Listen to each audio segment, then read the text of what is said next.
Welcome to the Crimson Engine. My name is Rubidium. Today we are looking at a cine slider by Proaim, and it is one of the best flyking sliders I've ever used. Yes, this is the Flyking slider from Proaim. They come in different lengths. This is the 4-foot, there's a 3-foot and a 2-foot available. It has a Mitchell mount on both the bottom of the slider and on the head that you attach it to. I don't have a Mitchell mount. I have a 100mm ball head from Benro, so I got a converter, which is, pretty easy to adapt. The thing that I couldn't work out how to adapt without spending, $500 or $600 was the Mitchell mount on the bottom of the tripod. I would prefer to mount a slider this long at both ends. So on this side, I have the rest of this tripod, the Benro BVX, and on this side, I have my old stills tripod. Mounting a 4-foot slider on both ends is much more secure than putting it in the middle. It means when the weight goes from one side to the other, you don't risk having the whole thing tip over. I really like this flyking slider. It is much more stable than some of the ones I've reviewed in the past. The capacity is 70 kilos or 154 pounds, which means you can put an entire cine rig camera style on the top of it and then weight it down with sandbags if you choose to get nice slow pans and tilts and moves. It is very smooth, ball bearing mounted.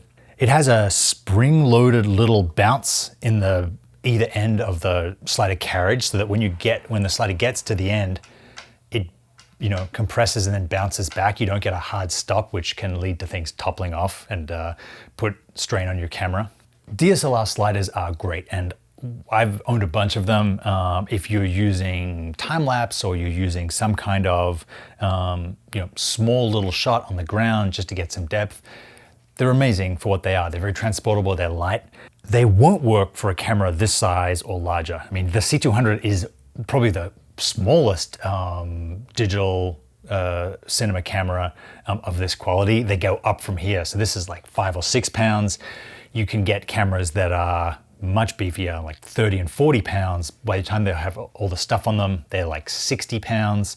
We're still way under capacity of the 150 pounds of this slider, but it just means that you don't get, as you're sliding, you don't get forward and backward motion as you try and pan and tilt. You don't get shake. You're not worried that this thing is going to drop and crack a lens. I've used this slider for panning movements, for circle pans. You're using the tripod head to slide as you pan counter to the direction of the slide. This gets used a lot in interviews. It's a great way to show the world moving around a subject that's staying in the same place. Another thing that this is great for is push-ins. If I put the camera this way and push in on my subject, because the camera is so high above the rails, even on a wide lens, you won't see the rails in the shot, which is great. This thing isn't light. You will definitely be paying for it as a piece of luggage if you decide to ship it. There are options to buy it with a flying case, but the one I got is soft packed and is doesn't add any weight, which is great. It seems really secure. You could definitely drop this a couple of feet and wouldn't have a detrimental effect on the slider. It has a cool locking mechanism on the back so that you can lock its position. And then, 2 people can grab the slider and move it with the camera on.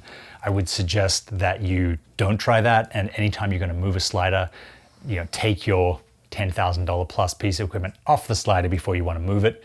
But in a pinch, if you just, a couple of inches too close or too far, you can always just shift it around while keeping the camera where it needs to be. To summarize, this is a great flyking slider. It's flyking smooth.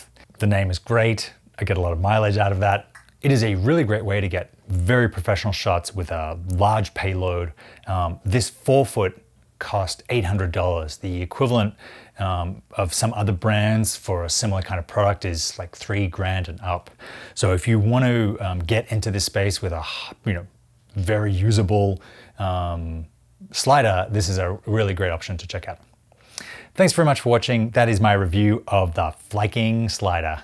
Check out the links for the description, leave your questions in the comments, and I will see you next time.